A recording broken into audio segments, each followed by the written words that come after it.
and welcome back to my film and TV channel. A bit hoarse today, a bit of a sore throat, but we'll get through this. We're going to look at a film called Blue Moon today. Yes, if you know my football allegiances, yes, it's nothing to do. Well, it is to do with it is to do with Blue Moon, as in what my football team supporters sing, our signature tune, if you like, our theme tune, anthem. There you go. Anyway, it's Blue Moon, an R certificate, 18 certificate. I think it's an 18. It's probably a 15 actually in the UK. 100 minutes. It's a biographical comedy drama. Yes, directed by Richard Linklater and written by Robert Kaplow. David Rooney at the Hollywood Reporter loved this. He gave it 90 out of 100. He said, Blue Moon is a deceptively modest project, but it's beautifully executed and fascinatingly nuanced, despite being quite straightforward in terms of plot. It is. It's a lot of talking in this. Kevin Mayer, though, from The Times, he's been a bit miserable lately, Kevin. He gave it 40 out of 100. He said The Times, a sort of lone voice for this one.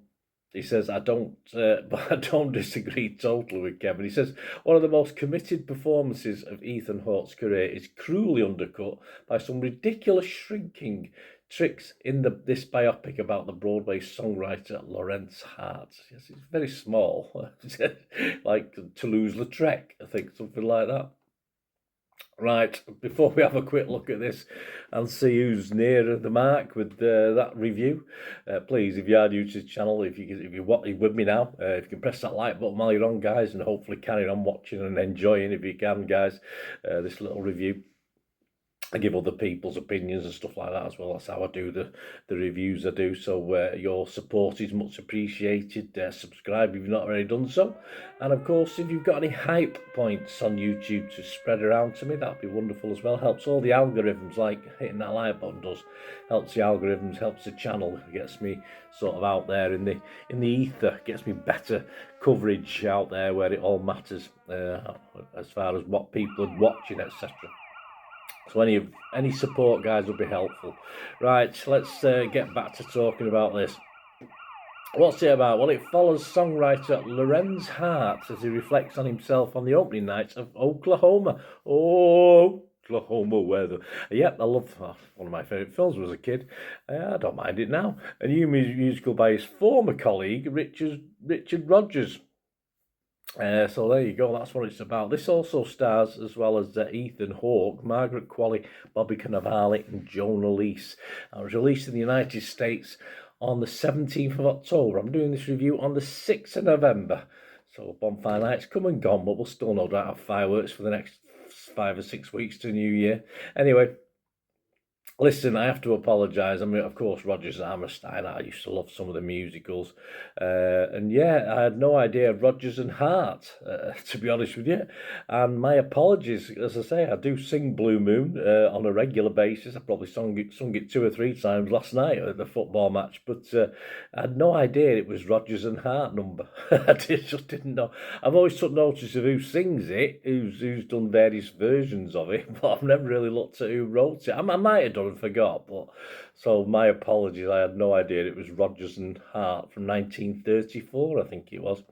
Anyway, the film itself has a very much, and it has been commented about other critics, and it's something I noticed when I was watching it, a very stage drama feel to it. There's only really one location shooting, so it can all be done in the theatre if you like. But the humour, I thought the humour was very good. A lot of verbal diarrhea, of course there is, but it's the humour that made it more watchable for me. But obviously, as a movie, sat in a theatre, in a movie theatre, it did have its limitations. You know, it's not the sort of thing, you know, it's probably best not watched in a movie theatre, either on the stage, as I said, or perhaps watched at home on streaming. Jeffrey McNabb from The Independent, he said, the Texan Auteur's new film, his 22nd apparently, and the first of 2 due this year, boasts a fine, quirky and courageous performance from Ethan Hawke, and a small one as well, small performance, but it's a stagey affair which at times becomes very stilted. Yeah, he's sort of saying that. I mean, as I say, if you watch this at the cinema, you might be disappointed. It's more a home watch. Ethan Hawke is, yes, a standout, some very good minor sort of co-performances as well, although it's all really about Ethan Hawke, this, as other people come and go and move within his orbit in, you know, during this 100 minutes. I mean, this is a moment in time. There's no actual backflashes. All you get is verbal backflashes and verbal accounts of things, which can be very funny, of course, in a bigger story. It's like a collection of pithy quotes, really. It's like you got what's Mr. Hart famous for saying, or what was said by various people, and that's what it is. It's a series of various quotes brought together with a film around them. Basically, that's what it is, which is clever, but it won't be to everyone's taste, of course not. David Fear from the Rolling Stone website scored it 60, so he was okay with it. He said, portraits of great men, given the movie star treatment, usually accentuate the positive. Linklater finds it more interesting to look at a self-sabotaging artist's greatest misses. It's a tribute that's really a cautionary tale. Yeah, it's obviously this poor guy. Yeah, I mean, he's probably cracking. He's probably, he's coming at an end of a very successful time, isn't it? It's obviously reliving good times, and people around him are sort of putting up with him, but obviously feeling a bit sorry for him. Yeah, I think Ben Kroll from the Rap website said, without ever leaving the bar, Blue Moon offers a snapshot of wartime America, because that's the time, about in the mid-40s, early 40s, expressed wholly through shifting public tastes and the attending egos left shattered.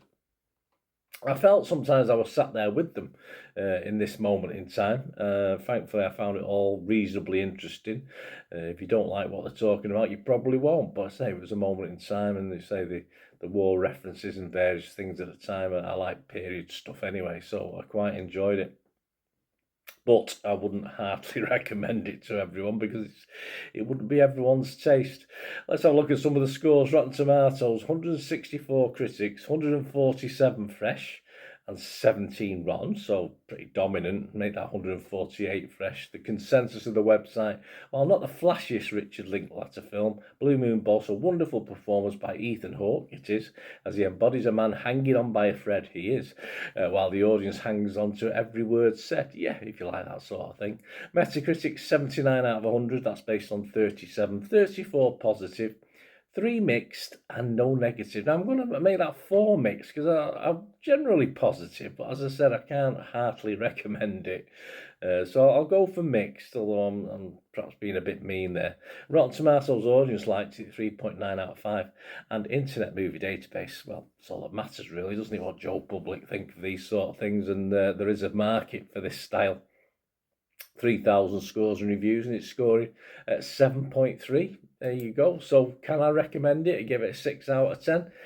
Yes, but don't be going to the cinema to watch it. And as I said, if you enjoy the first 15-20 minutes, it sort of sets the tone for the whole film. If you don't enjoy the first 15-20 minutes and you're watching it at home on streaming or whatever, find something else to watch, because that's basically it carries on in the same sort of vein, if you like. So I will give it a 6 out of 10, which is my watchable score, and I did enjoy it, but I can't wholeheartedly recommend it to everyone. So it's you've got to know what you're letting yourself in for.